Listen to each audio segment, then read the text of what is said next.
वंदो गुरुपद कंज कृपा सिंधु नर रूप हरि महामोहतम पुंज जासु वचन रवि कर निकर। धर्म अनुरागियों को तथा भक्तगणों को मेरा हार्दिक नमन। महाभारत गीता रहस्य में आया है यह पद्य, आत्मा क्षेत्रज्ञ इति उक्तः संयुक्तः प्रकृतिक ते गुणे त्रैगुणे तैरेव तु विनिर्मुक्तः परम आत्मैत युदाहतः। अर्थात जब आत्मा प्रकृति में या संसार में बद्ध रहता है तब उसे क्षेत्रज्ञ व जीवात्मा कहते हैं, और यही प्राकृतिक गुणों से यानी प्राकृतिक या शरीर के गुणों से मुक्त होने पर परमात्मा कहलाता है।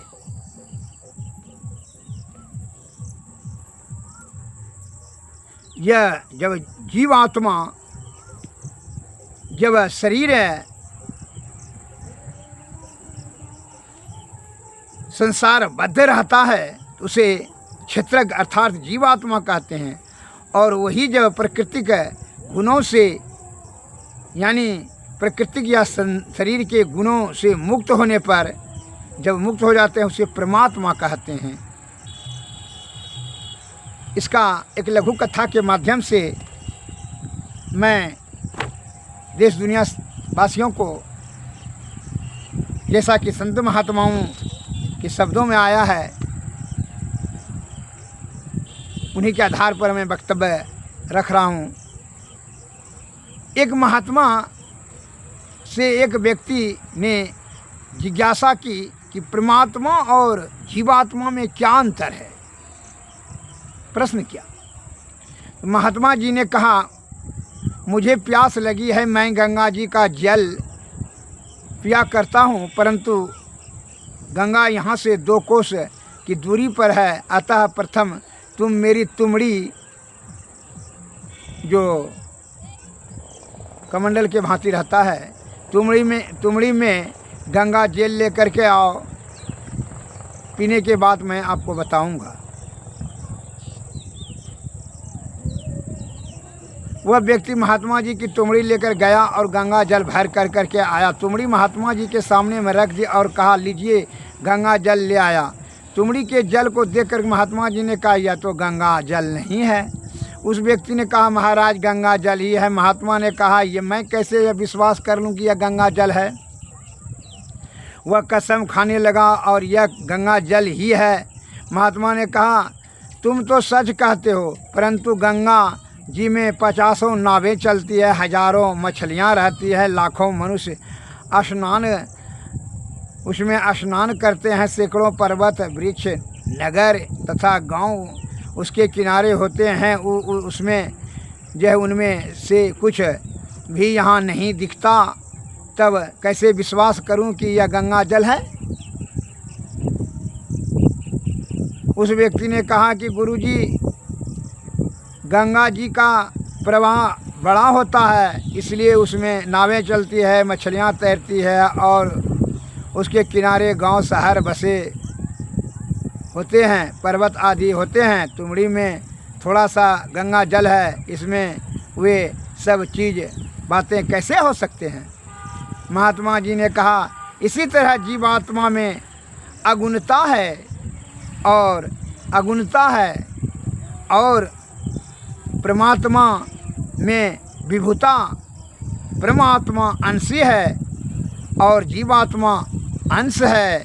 परमात्मा आवरण मुक्त है और जीवात्मा आवरण बद्ध है। आवरण मुक्त होते ही जीवात्मा भी परमात्मा हो जाता है। जैसे घटाकाश छोटा है और महदाकाश बड़ा है। जब घट फूट जाता है तब यह घट के भीतर का आकाश महदा आकाश हो जाता है। मुझे घड़ा में जो पानी है तो उसको घटाकाश कहता है। तो इसी प्रकार ये जीवात्मा जब यह शरीर में बद्ध है तो विषयासक्त होकर के दूषित हो जाता है। मन माया और काया के विषयों में आसक्त होकर के दूषित हो जाता है। लेकिन वही जी जब महदाकाश यह जब छूट जाता है, गंगा जल में मिला दिया जाए, फिर गंगा जल को तो फिर गंगा जल कहलाने लगता है। वह जो है आवरण से मुक्त है, वह आज़ाद हो गया। और यह जो है ये इसमें अगुणता है। गंगा जल एक उल्टा लाने पर उसमें कोई गंगा का कोई गुण नहीं रहता है। क्या मछली तैरता है, नाव चलती है?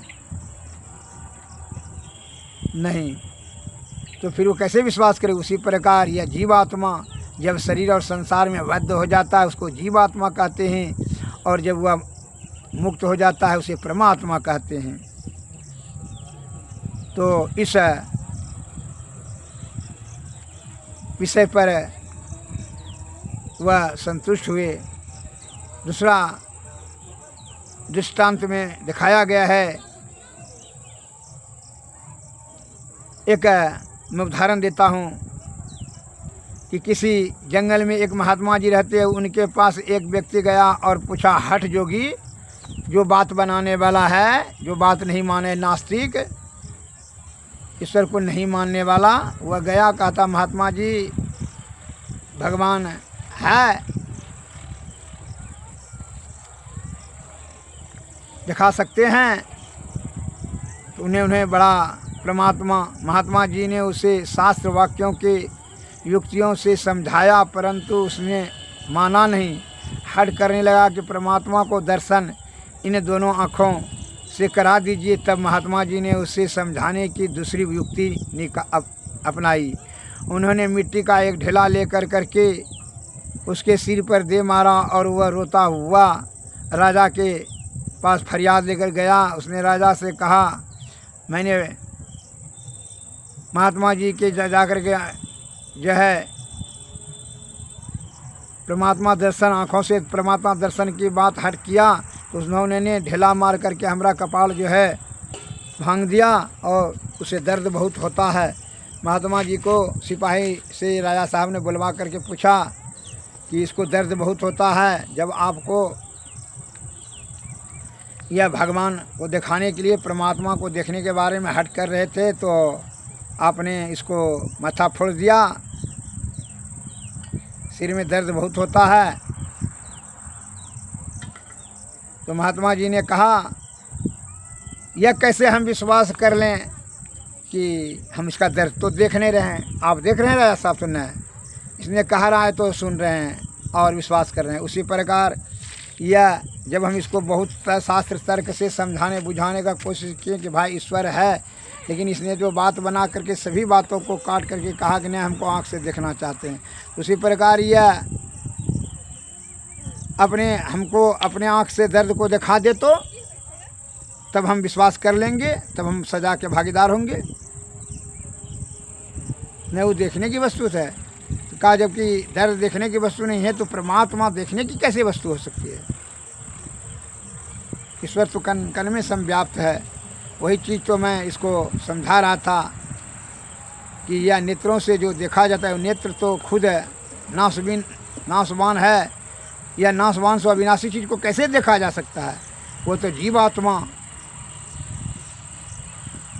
ध्यान सतत करने से विषय जब त्याग हो जाता है, इंद्रियातीत होकर के अंतर्मुखी अंतः साधना से यह जीवात्मा परमात्मा को प्राप्ति करता है।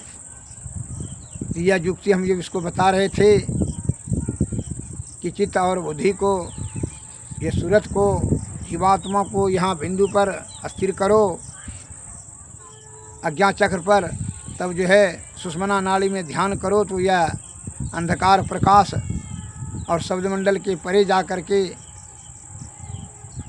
जो है सार शब्द में जाएगा, अनहद में जाने के बाद सार शब्द में जाएगा, और सार शब्द में जो है मन माया आपका लय हो जाएगा। तब निशब्द से जब वहीं पर जो है परमात्मा से जीवात्मा को दर्शन हो जाएगा। लेकिन यह तो हट कर रहा था, हमको आँखों से दिखा दीजिए। उसी प्रकार यह उसका हम जवाब दिए हैं कि दर्द को देखा नहीं जा सकता, उसी प्रकार परमात्मा को देखा नहीं जा सकता है। राजा साहब इस बात से बड़ा संतुष्ट हुए और महात्मा जी को कहा कि सही जवाब है आपका। जैसे दर्द भी और नेत्र से वह नहीं देखा जाता है, उसे आत्मा भी है और नेत्रों से वह नहीं दिखाई देती है। राजा ने कहा ठीक है, आप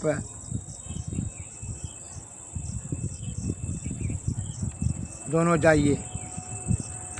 दोनों को भगा दिए। राजा साहब ने कहा कि दोनों जाइए। दोनों का जवाब, प्रश्नों का जवाब सही है। सठ सुधरें सठ संगति पाई, पारस परस सुधा कुधात सुहाय।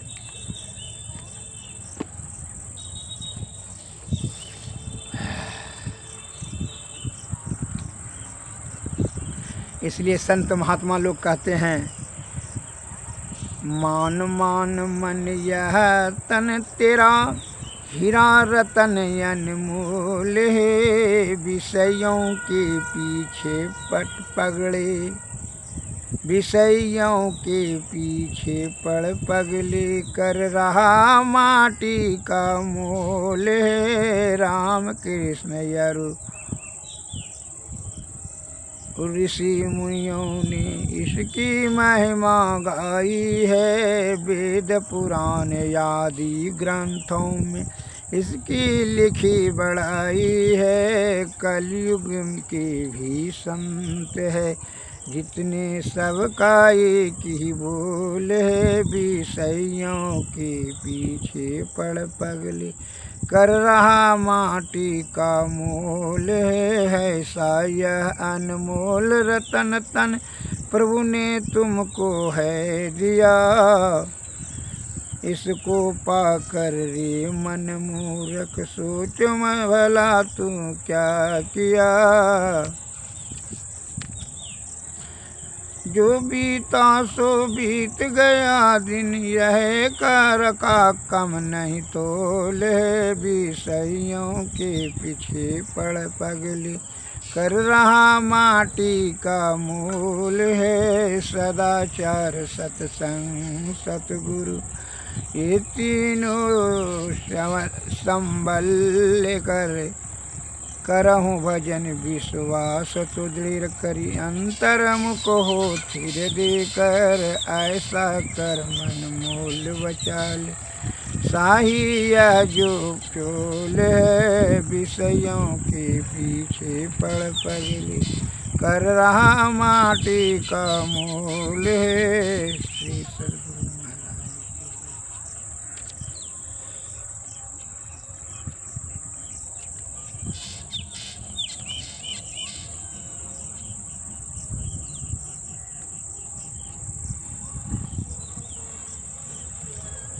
बिना गुरु की कृपा पाए नहीं जीवन उधारा है। बिना गुरु की कृपा पाए जीवन नहीं उधारा है। फंसी श्रुति आई यम फांसी, अयन सुधी यापन नासी। भय भव सोग की वासी, कठिन ताते उधारा है। गुरु निज भेद बतलावै, सूरत की राह दर्शावै। जीव हित आप ही आवै, सूरत को आइस्तारा है। गुरु हितु है गुरु पितु, गुरु ही जीव के मितु है। गुरु सम कोई नहीं दूजा, जो जीवों का उघार है। गुरु की नित नित कर पूजा, जगत इन सम नहीं दूजा। मही को नहीं सूझा, फकत गुरु ही आधार है। बिना गुरु की कृपा पाए नहीं जीवन उधार है। श्री सद्गुरु महाराज। बिन गुरु ज्ञान नाम न पैया बिरता जन्म गवैया हो। जल भरी कुंभ धरे जल भीतर बाहर भीतर पानी हो। उल्टी कुंभ जल जल ही समय है तब का करियो ज्ञानी हो। बिन कर ताल पखावत बाजे बिन रसना गुण गाया हो। गावन हार के रूप न रेखा सतगुरु अलख लखाया हो। है यथा था सर्वहीन हित में दरिया लहर सवानी हो। जाल डारी का करी हूँ धीवर मीन के हुए पानी हो। वंशी का खोज मीन के मार्ग ढूंढे न कोई आया हो। कहे कबीर सतगुरु मिल पूरा भूले को राह बतलाया हो। बिन गुरु ज्ञान नाम न पैयूं वृथा जन्म गवैया हो। श्री सद्गुरु आरती तन मंदिर में कीजे दृष्टि जुगल कर सन मुख दीजे। चमकै बिंदु सूक्ष्म उजल ब्रह्म ज्योति अनुपम लख लीजे। जगमग जगमग रूप ब्रह्मंडा निरखि निरख ज्योति तज दीजे। शब्द सुरतयाभ्यास सरलतर हरिकरि सारा शब्द गही दीजे। ऐसी जुगति कया गढ़ त्यागी भव ब्रह्म भेद सकल मल छीजी। भवखंडनया अति यह निर्मल कर्मे अमृत रस पीजे। आरती तन मंदिर में कीजे दृष्टि जुगल कर सन मुख लीजे। श्री सद्गुरु महाराज की जय। श्री सद्गुरु महाराज की जय। सद्गुरुवे नमः। सद्गुरुवे नमः। नमस्कार। जय हिंद जय भारत। नमस्कार।